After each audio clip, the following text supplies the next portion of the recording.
Brooklyn Knitfolk podcast. This is episode number 36. My name is Jaclyn. I am your host. You can find me on Instagram, and Ravelry is at Jaclyn Salem. Show notes for this podcast can be found in the Brooklyn Knitfolk Ravelry group on Ravelry. And this is a podcast about my crafty life basically, but mostly in the realm of knitting and sewing, whatever I get up to. I hope you guys have had a really great couple of weeks. I did miss a week of recording just because I didn't feel like I had that much to show you. So now that I've kind of banked up a lot of stuff, I feel like I have a lot, so hopefully this won't get to be too long. Really quick announcement before we move on into the episode.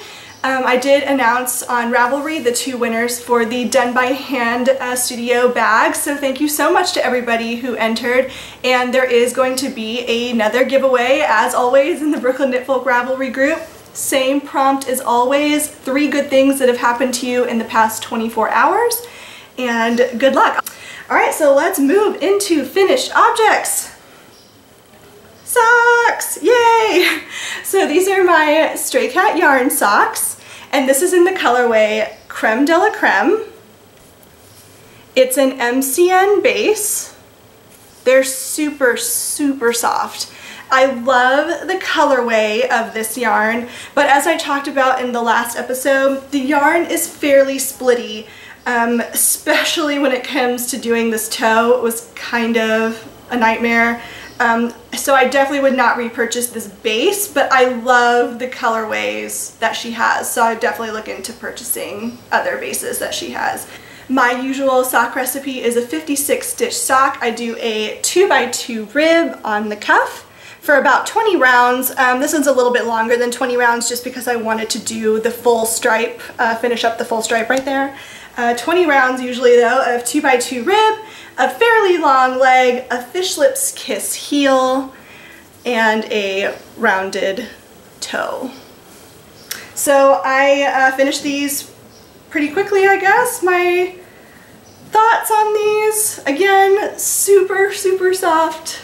Love the colorway, and yeah, couldn't be happier with them. I haven't blocked them yet. They're just on the sock blockers to make it easier to show you.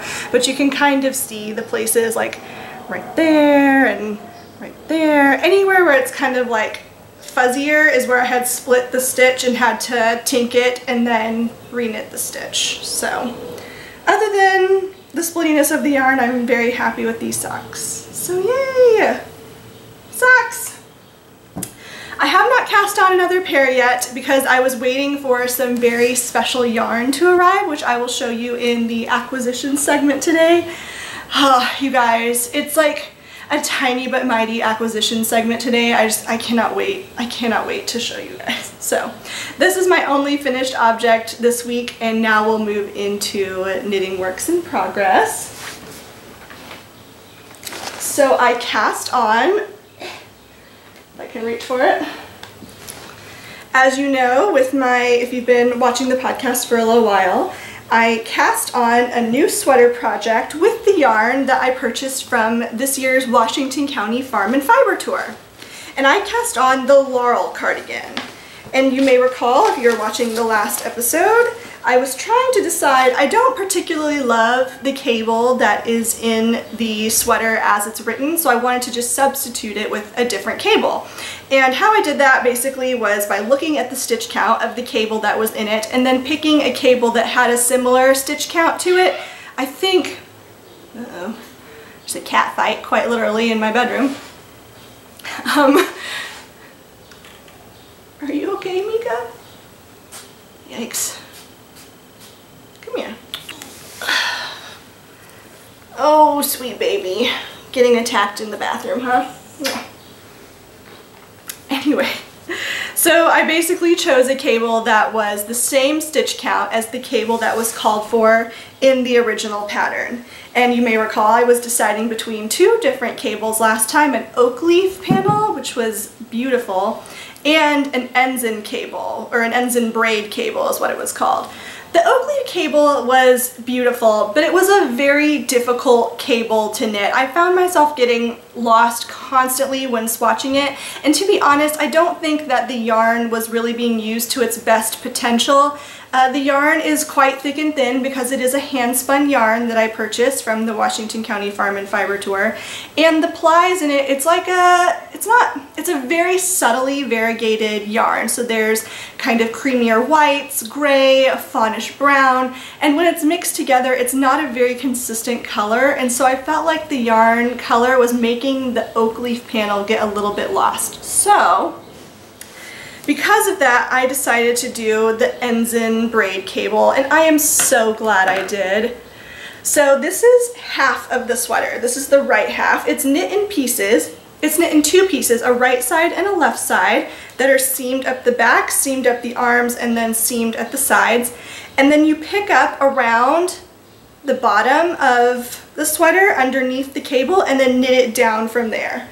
This is a free pattern on Ravelry, by the way. So just kind of give you a sense of what it would be like. Like that. This is the front of the cardigan. This gets seamed here, and then this is the back. And then once I do the same for the left side, I'll pick up the stitches all around the cardigan and knit it from top down from there to add more length to it. It is a completely seed stitch cardigan, and I didn't know when casting it on if I was crazy or not for doing that. I've since decided that, you know, I'm not so crazy. Is it the fastest sweater? Absolutely not.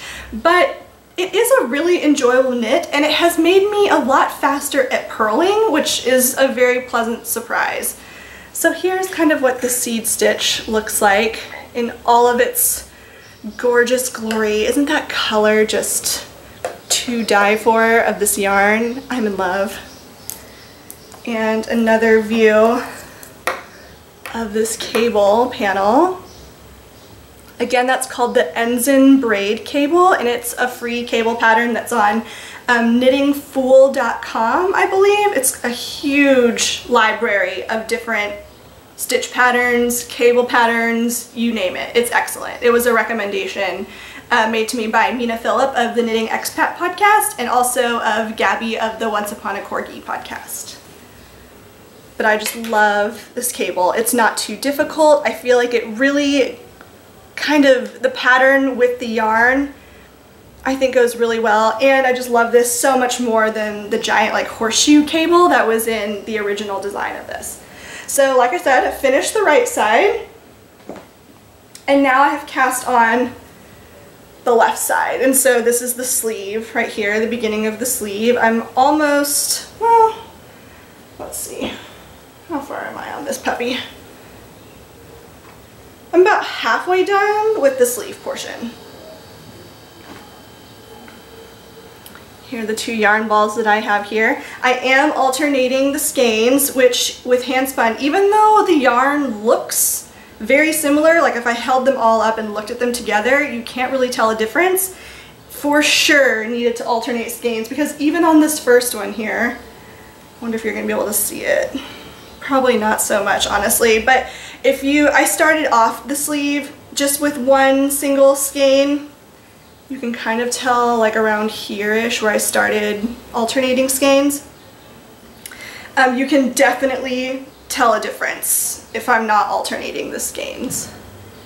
See, even here it's got some, this one right here that I'm striping in with it is, alternating in, has some definite lighter qualities to it. And basically the way I'm alternating the skeins in this flat project is I do 2 rows, so across, and then, because I'm knitting it flat, knit back, and then carry the other yarn up to do the next skein. So 2 rows of each before I alternate the skein.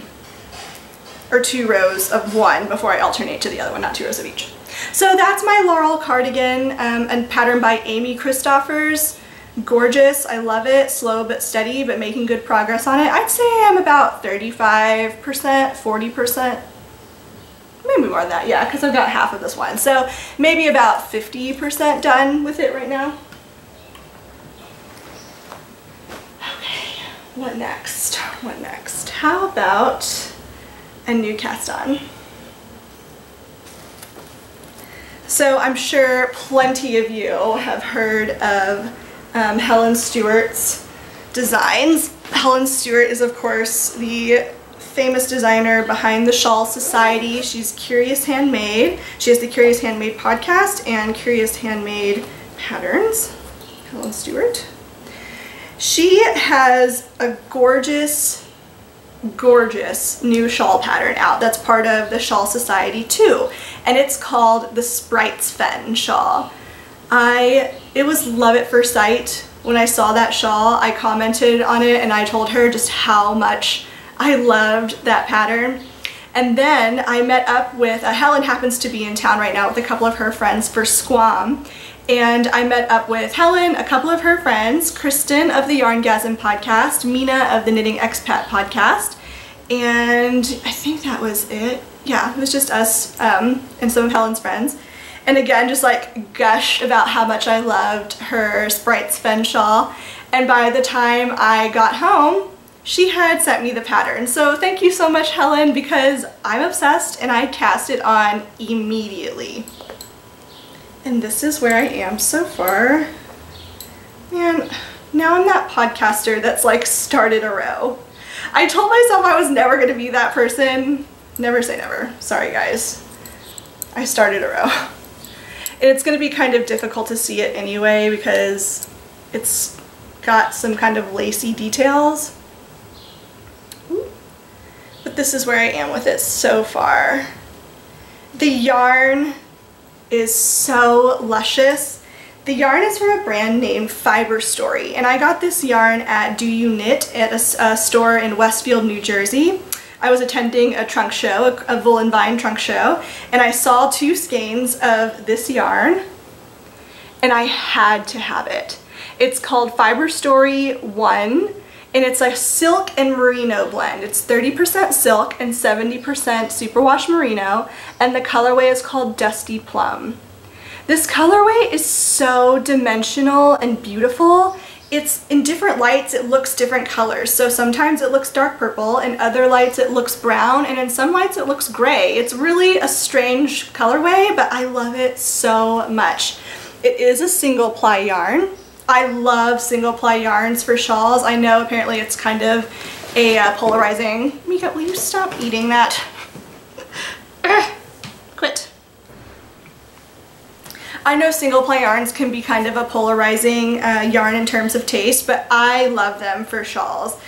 You probably wouldn't see me buying a 100% merino yarn that isn't a single just because I would like to have nylon in it to have the option of knitting socks. So if I buy any kind of 100% merino yarn, it's probably going to be a single ply just because that's my favorite to use for shawls. But yeah, this is the progress I've made so far on Sprites Fen, and I absolutely love it. Helen's patterns are everything and more that people say that they are. Her kind of pattern style writing method is brilliant. She gives a stitch count at the end of every row and then also a percentage in increments. So if you're 5% done or 10% done, 15% done, she gives you that percentage that you're finished of the shawl, which really propels you forward in terms of knitting it and makes it very, very addictive. So I'm loving this project so far. Again, I know it's kind of hard to tell what it's looking like, but I did post a picture on my Instagram and Helen actually reposted it, and it's gotten a lot of love and support so far, mostly because this combination of yarn with pattern I think is just glorious. So I can't wait to keep working on that. And that's living in my Sweet Sparrow Yarns project bag. It was a Christmas edition. Isn't it so cute, these little bunnies? Those 2 right there. So yeah, Sprites Fen shawl by Helen Stewart of Curious Handmade Designs, and that's part of her Shawl Society 2 collection. Alright, the last knitting project that I want to show you is kind of one that's been in hibernation for a while. And that is my By the Seine River socks. Let me see if I can put these on a sock blocker without them getting too... Okay, this is my By the Seine River socks. It is almost a half object. I just need to knit the toe on it. This is knit in Sweet Sparrow yarns in an early version of her The More colorway. The final version of this is slightly different from this. So this was an early dye version, and I saw it in her stash. I'm like, oh, what's that? And she was like, oh, that's an early version of the Moor, and she gave it to me. So thanks, Julie. But this is Sweet Sparrow Yarns in an early version of the Moor colorway, and the pattern is called By the Seine River. Deceptively simple. This looks like it would be difficult, but it's not at all. This was such an easily memorizable pattern. The only thing that kind of threw me off with this is that the pattern cast on, I think, was 70. Man, Mika she never messes with my knitting stuff ever, and now all of a sudden she's like all over my stuff. Anyway, the thing that threw me off with this is I believe the stitch cast on for this was 72 stitches, and I knit my socks on 56 stitches. So I was like, well, I'm just gonna modify this for a 56 stitch count and then kind of go from there. Well, the sock is a teensy bit tight. Like, I can get it on, but it is really tight. I think with blocking that will make it better. What I didn't account for, or really didn't know at the time, the pattern has slip stitches in it. And this is a free pattern, by the way, so not giving anything away, but the pattern has slip stitches in it, and slip stitches, can correct me if I'm wrong on this, but I'm pretty sure that makes the fabric not as stretchy.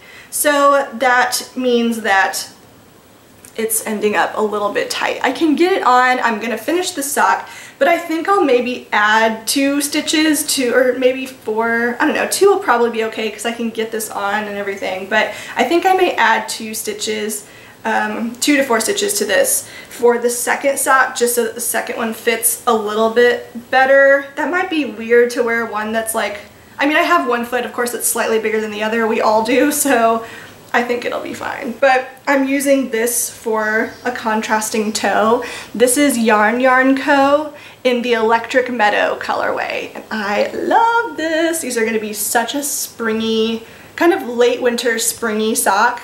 This colorway I've used for heels and toes before. It's just such an excellent colorway. It's got speckles of red in it. It just goes with so many things. Yarn Co. yarn, if you haven't checked her out before, the yarn is gorgeous. I highly recommend it. I've got 2 skeins of hers in my stash, maybe just 1. But yeah, so I'm gonna finish this sock and I'm gonna cast on the other one. So I guess I'm just showing this to you because it's on my mind, and it's been sitting in this project bag, which I love, from Amber of Maker's Haven. I love this little kitty that she put into like a little window there. It's made with mostly Rifle Paper Company fabrics, and then this adorable little kitty. But yeah, this is one of my favorite sock project bags. So it's been on my mind, and I really want to finish these socks, so I can't decide if I'm going to finish these before I cast on new socks. Just wait till you see the yarn in the acquisition segment, you guys. I got it today, and it's like taking all that I have in me to just not cast it on immediately, and to be honest, I probably will, at least one of them. That's how obsessed I am. So those are my By the Seine River socks. Okay, that's it for knitting works in progress. Now I'm going to show you the sewing project that I have. And that is another Ogden cami. So an Ogden cami, the Ogden cami is a pattern by True Bias. I absolutely love this pattern. It's fantastic, very beginner friendly. I cannot say enough good things about it. This is my second one. The first one I made with some gorgeous Rifle Paper Company fabric, which you have seen already if you watched the previous episode. There are also pictures of it on Instagram. I love the cami. I love how it fits. If you're going to make the pattern as written, you definitely need the yardage requirements that the pattern calls for. I remember looking at it and thinking, why would anybody need 2 yards of fabric for a tank top? But because you have to cut the pattern pieces on the fold, you can get away with it if you have a wide piece of fabric. You can definitely get it out of 1 yard if you have a 60-inch width piece of fabric, but some fabric comes on 45-inch bolts, and that's what the Rifle Paper Company, the cotton and steel, it comes on a 45-inch bolt. So I could not get the pattern pieces on 1 yard of fabric, so I kind of had to do some finagling and did like a button-up back. Super cute. I loved how it turned out, but just be aware of that. So this is mostly finished, except for I haven't hemmed the bottom, but I've run into a snag, and I'm not sure if you're going to be able to see it in this light. maybe if I turn it this way, yeah. So the facing, there's a front facing and a back facing kind of as the lining. And that's great if your fabric is not sheer, but this chiffon fabric is super, super sheer. Like when I have it on, you could see a dark bra underneath it if I was wearing a dark bra. And because it's so sheer, you can see this second kind of layer of fabric here with the lining. So because of that, I'm gonna have to take it apart, and what I think I'm gonna do is cut 2 pieces of the front and the back to make the lining full length with the length of the shirt. That way you can't see this awkward line here when I have it on. So just a heads up for anybody who wants to also make this pattern with a sheer fabric, it would work, but you can't cut the lining as the pattern, I would say the pattern's written, but you can't cut the lining pieces with those pattern pieces if the fabric is super sheer, because you can definitely see the line underneath it.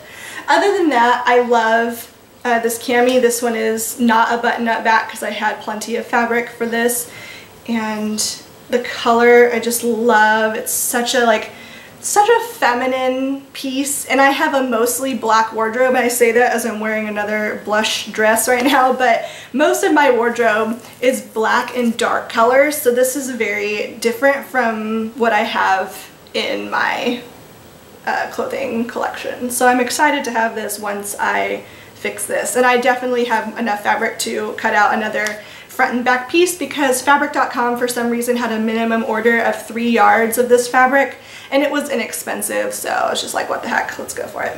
But yeah, this fabric would be great for blouses and tops. However, I definitely do not recommend it for a skirt pattern of any kind or a dress pattern of any kind. It would be way too sheer to use for a dress or a skirt. Typically, I always link the fabrics that I purchased in my show notes on fabric.com, so you can see the exact fabric that I purchased if you're curious. But that is, of course, kind of the catch-22 of ordering fabric online. Fabric.com fabric is incredibly affordable, but the downside is that you can't see it in person, so it's kind of hard to gauge, you know, like the texture. Sometimes they have like a textured pattern, not a pattern, it's hard to describe, but they have kind of a surface texture that you can't really see in some fabrics. This one doesn't, but I've had other fabrics that I've ordered that have. You can never really tell exactly how thick it is, so that's kind of the catch-22 of fabric.com orders. But other than that, love it. We'll definitely fix this. Maybe I'll do that later today. And that's it for sewing right now. I have so many sewing plans of things that I want to make. I have a lot of bra kits ready. I made one bra in the past, the Boylston bra. It's a pattern by Orange Lingerie, and I'm dying to make another one. I just haven't gotten to it yet. And of course, finishing the quilt that's part of my quilt along series.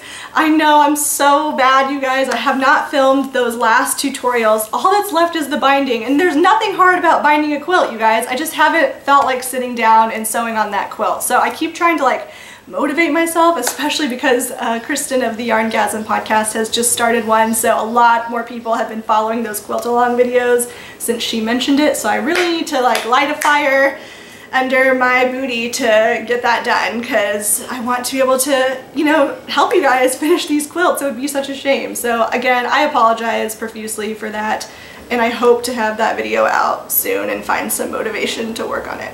But other than the bra, some other patterns I've been really looking into are wrap dresses. As you can see, I'm wearing one now, and this is the first dress. You know those outfits that once you do your laundry, it's the one that you reach for immediately after the laundry is been done? This is that dress for me right now. I just love this wrap dress. It's sort of a faux wrap dress. This is a fake tie, which I like because it gives more security. So I'm looking into some patterns right now for a wrap dress. I think that Sew Over It has the ultimate wrap dress. It may be a different brand, I can't remember, but it's called the ultimate wrap dress.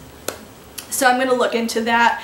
I have another wrap dress pattern in my collection already from McCall's, so maybe I'll give that one a try. We'll see. But I do need to order some jersey fabric, kind of a gamble again to do on fabric.com because there's so many different kinds of weights of jersey. So I'm thinking about making another trip to Spandex World, which is a knits fabric shop in the Garment District in New York City. It is amazing. And if you haven't watched my video on Spandex World, I did a Brooklyn Knitfolk in the Wild video just on Spandex World, so you can kind of go back or look through the Brooklyn Knitfolk in the Wild playlist to find it, but it's amazing. So maybe I'll make a trip there to find some jersey for some wrap dresses because I wear this to death and I love it so much.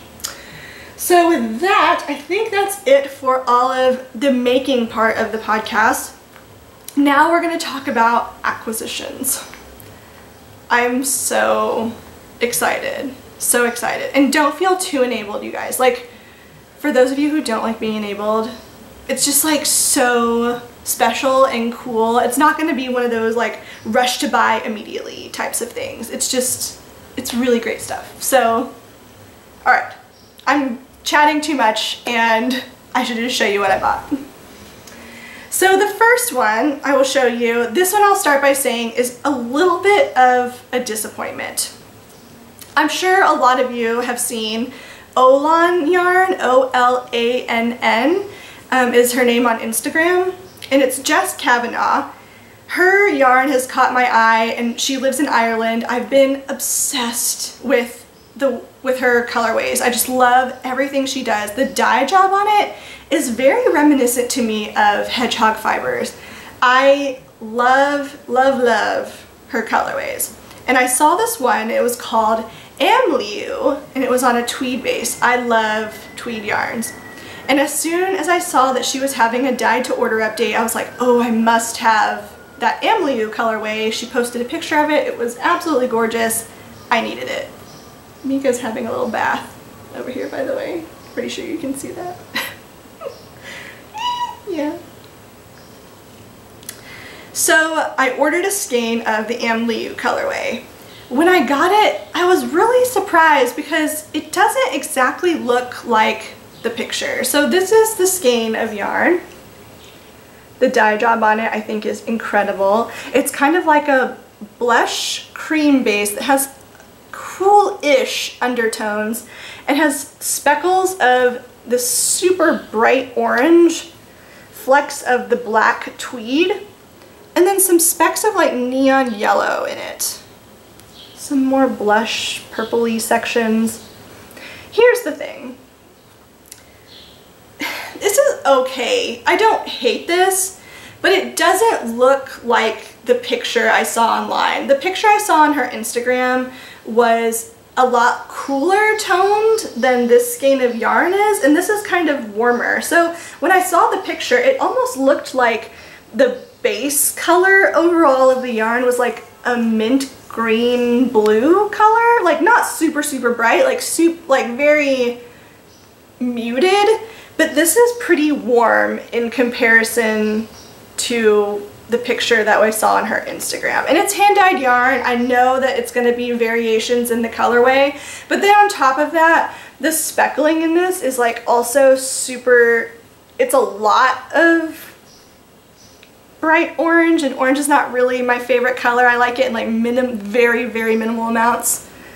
I don't know. It's just, it's not my favorite. So I'm considering destashing this. I haven't made a full decision on this yet. I will say I love the dye job. Again, I can tell the talent that goes into dyeing this yarn. It just wasn't what I expected when I received it color-wise. But the dye job on this yarn is incredible. So I will definitely be ordering from her again. Like, no question about that whatsoever. It took me forever to decide what colorway I even wanted from her. I almost bought a sweater quantity. So you get the idea. Like, I love, love, love her yarn and aesthetic. But just this particular colorway wasn't exactly what I thought it was going to be when I received it. So I haven't decided. Might destash. We'll see what happens. But that's Olan yarn. There's her tag. And this is her tweed base sock. Alright, so that's the first one. Next one. Sweet Sparrow Yarns. Be Still My Heart. Okay, this is what I got from her today. So this is the first one. there's a coffee in that nebula, or there's coffee in that nebula, something like that. This is a Star Trek reference. I've never seen Star Trek.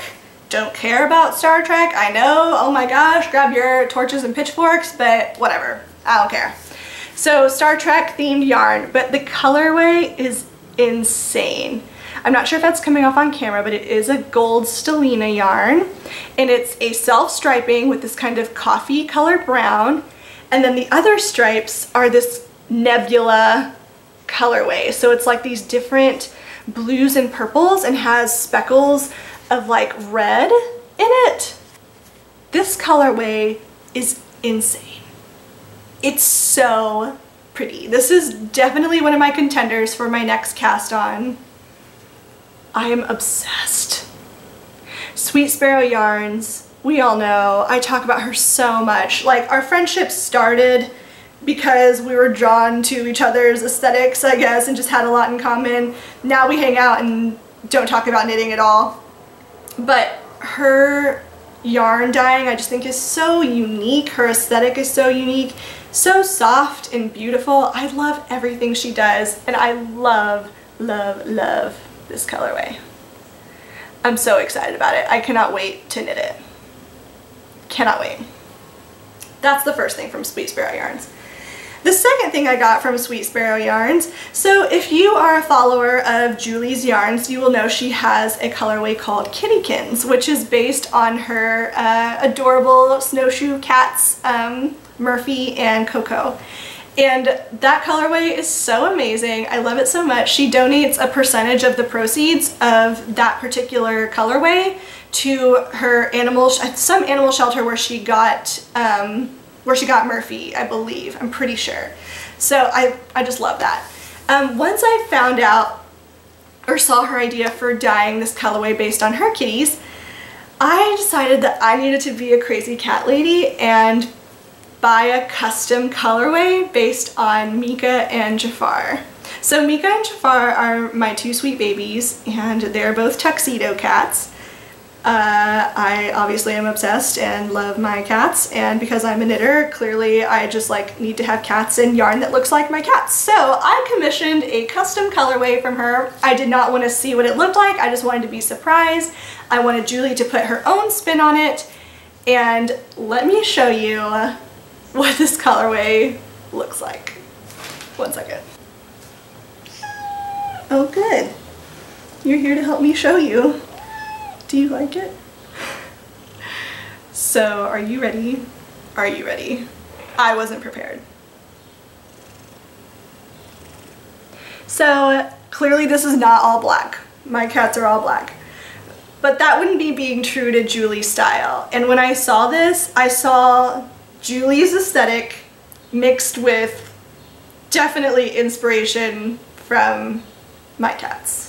The stains are a little bit messy because I had them untied to look at the colors earlier, but as you can see, the base is overall kind of like a natural and a very light blush pink, reminiscent of my baby's toe pads, with speckles of green because their eyes are green, and of course black.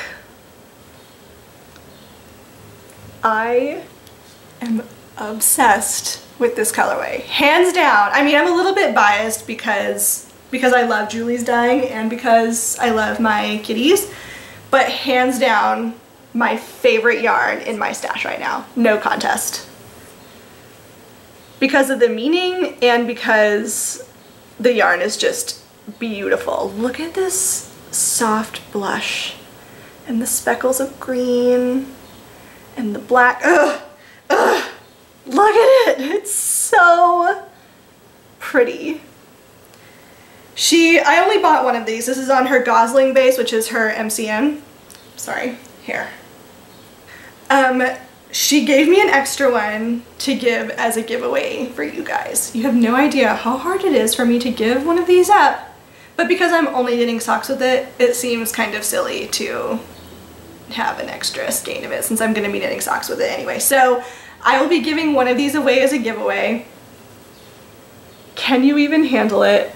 Because I can't, and I'm so excited. Come here.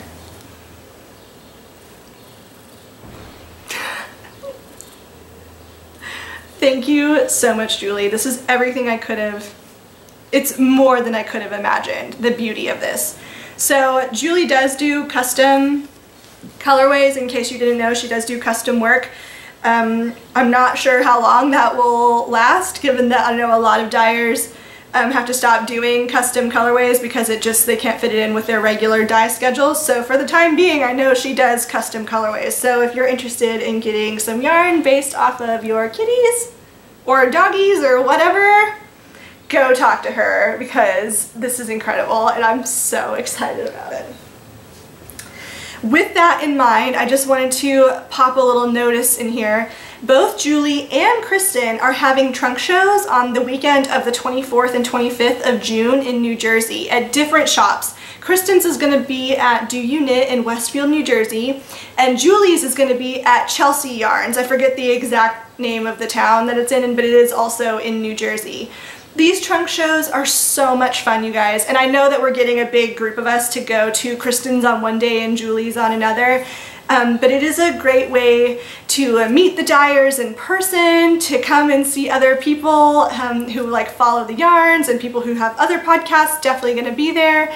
They're so much fun and a great way to get your hands on some of these yarns because they dye up all of their colorways generally to bring to these trunk shows. So I will be hanging out with Julie on Saturday at Chelsea Yarns, potentially on Sunday as well. I haven't talked to her about that yet, but I'm gonna be the booth friend at Chelsea Yarns on Saturday, and I cannot wait. So come say hi, support Julie, buy some of her amazing, gorgeous yarn. I have so much of it in my stash, but I've already knit a lot of it too. So I just love everything she does. So definitely come check out her trunk show at Chelsea Yarns and Kristen's Woolenbein Yarns trunk show at Do You Knit, and again that's on the 24th, 25th weekend in the respective shops in June. So yay!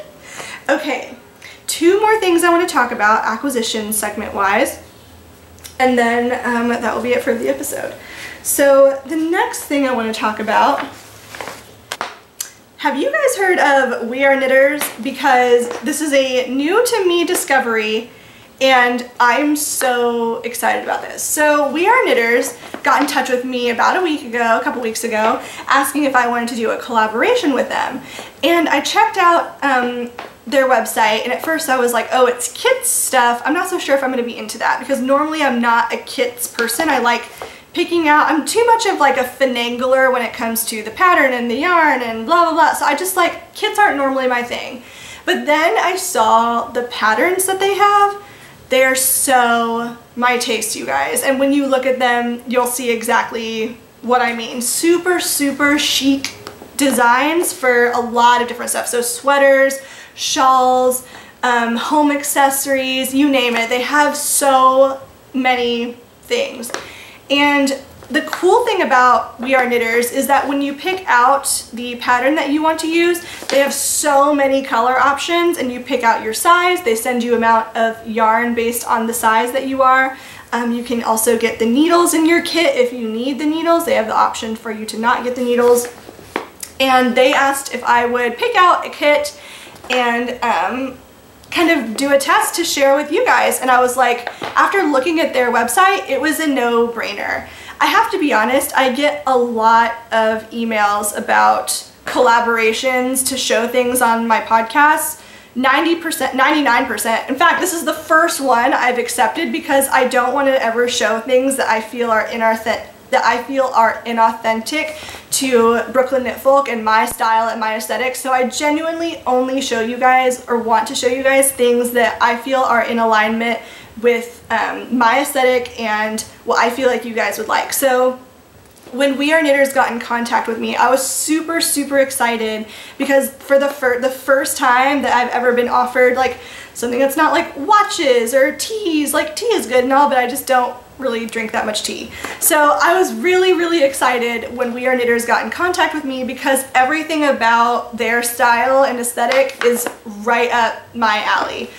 So after browsing through all of the amazing patterns, and I truly, truly mean that, I love so much that's on their website. Again, if you look, you will see and be like, yeah, that looks like Jaclyn to a T. But after browsing through their collection, I decided to knit this Martina cardigan. It's a garter stitch sweater, and the yarn is, let's see what the actual weight of the yarn is called, or I don't know. This looks bulky though because it requires size 11 needles, and that's what's also really great about a lot of their patterns, especially their sweater patterns. They're knit on larger needles and kind of bigger yarns, so you can churn these out super, super quickly. This would be amazing for any level of knitter because they're also categorized on their website by beginner to advanced projects, so you can kind of get a sense of how difficult the project is going to be, in addition to customizing everything from the colors to obviously the pattern that you pick, whether or not you get needle sizes. So they really make it no muss or fuss for you because you can get everything you need to make the garment all in one go, in one fell swoop. So I highly, highly recommend checking out We Are Knitters. I'm super, super ecstatic that they've sent me this, and I picked out the mauve colorway to knit my Martina cardigan out of. They have super generously offered a kit to the podcast for a winner, and I'm gonna do that giveaway on Instagram once I cast on this sweater. So I'll get back to you guys about that because I'm gonna wait to finish my current sweater first, I think, because I'm so tempted to cast this on right now because I know it will be a super, super fast knit. But yeah, so stay tuned for that. I'm gonna do a giveaway on Instagram for a kit of your choice, which is really, really cool. So thank you so much to We Are Knitters for sending me this kit and doing such an amazing giveaway. I really, again, love their aesthetic. So let me tell you a little bit more about the stuff that comes in this. So obviously, beautiful packaging design. I love the craft paper. It has a picture of the pattern on the outside. All of the skeins of yarn in here that you need for your project. They sent me these knitting needles. They're wooden and they're also straights. I'm not sure that I'm actually going to use the straights for this, and also because they're wooden, doesn't really align with how I like to knit, so I'm probably going to use metal needles. I'm pretty sure I have size 11s in my stash, but I'll send you that. And then, of course, the pattern, which is right here, Martina cardigan. Super well laid out. Has the different sections, the pattern instructions themselves, all the things that come in it, the schematics and sizes of the sweater, different techniques that you'll need to know for this particular pattern, videos that you can access to teach you how to do different stitches and different methods and techniques that you'll need to use in the pattern. And then they also send you a tag to sew in, a We Are Knitters tag to sew into your garment, which I think is super cute. I'm pretty sure it's in the bottom of this bag because I haven't come across it yet. They also send you a seaming needle because this pattern is seamed.